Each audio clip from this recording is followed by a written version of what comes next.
Dans cette vidéo, je vous présente comment de simples respirations peuvent changer votre univers émotionnel et votre corps, tout ça pour le mieux, grâce à la cohérence cardiaque. Mais avant d'aller dans le vif du sujet, je vous suggère, en fait, je vous recommande, ou plutôt je vous invite à vous abonner à cette chaîne et à activer vos notifications pour être mis au courant rapidement de mes nouvelles vidéos. Mon nom c'est François Picard, je suis praticien, formateur et mentor EFT. Dans ma trousse de premiers soins émotionnels, j'ai 3 outils que je vous recommande fortement.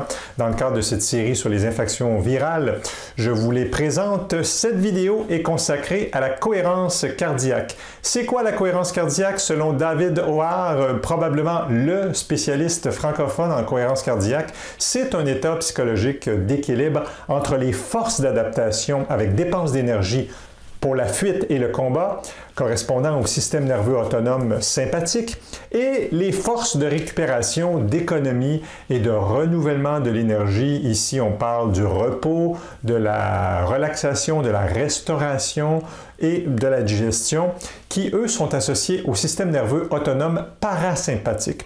Cette cohérence cardiaque peut se mesurer avec un appareil de biofeedback qui observe le cœur. La plupart des gens pensent que le cœur au repos va battre selon un rythme régulier. Boum, boum, boum, boum. C'est loin d'être le cas.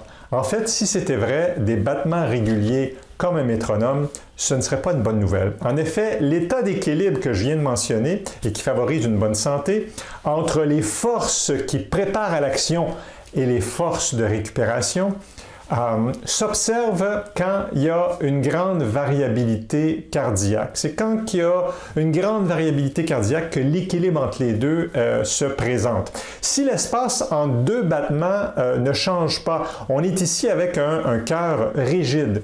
C'est pas bon pour la santé. Si l'espace entre les battements varie, on parle ici de grande variabilité de la fréquence cardiaque. C'est ça qui est bon.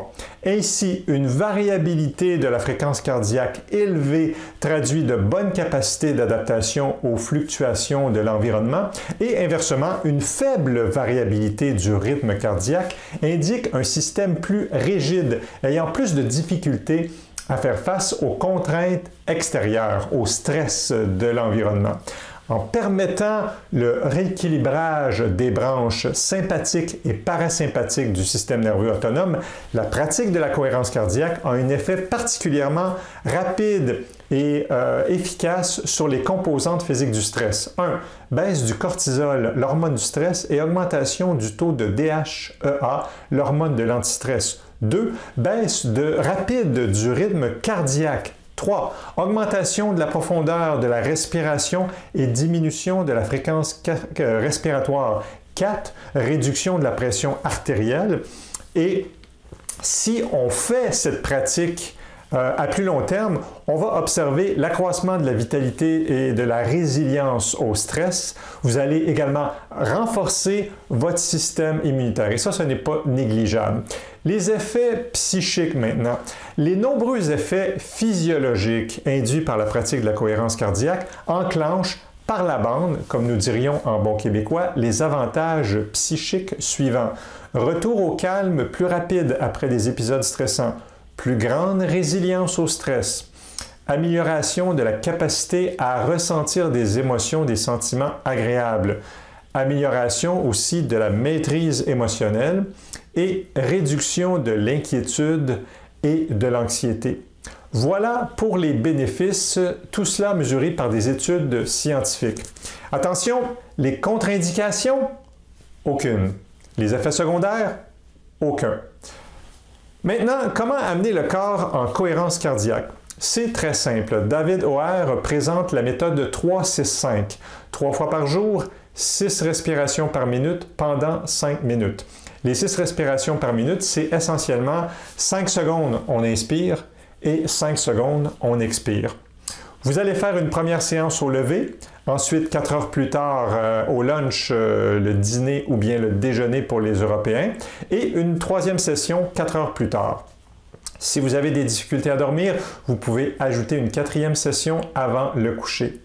Tapez cohérence cardiaque sur YouTube ou dans votre Apple Store ou bien votre Play Store Android.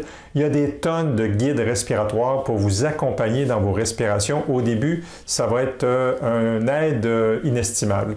Il y a d'autres façons d'amener son corps en cohérence cardiaque, mais la respiration est probablement la plus simple et c'est celle qui donne facilement de très bons résultats très rapidement. Et voilà, sous la vidéo, j'ai mis quelques ressources pour celles et ceux qui aimeraient approfondir. Cliquez sur le pouce si vous aimez et n'oubliez pas de vous abonner à cette chaîne pour ne rien manquer. Sur ce, je vous dis à la prochaine.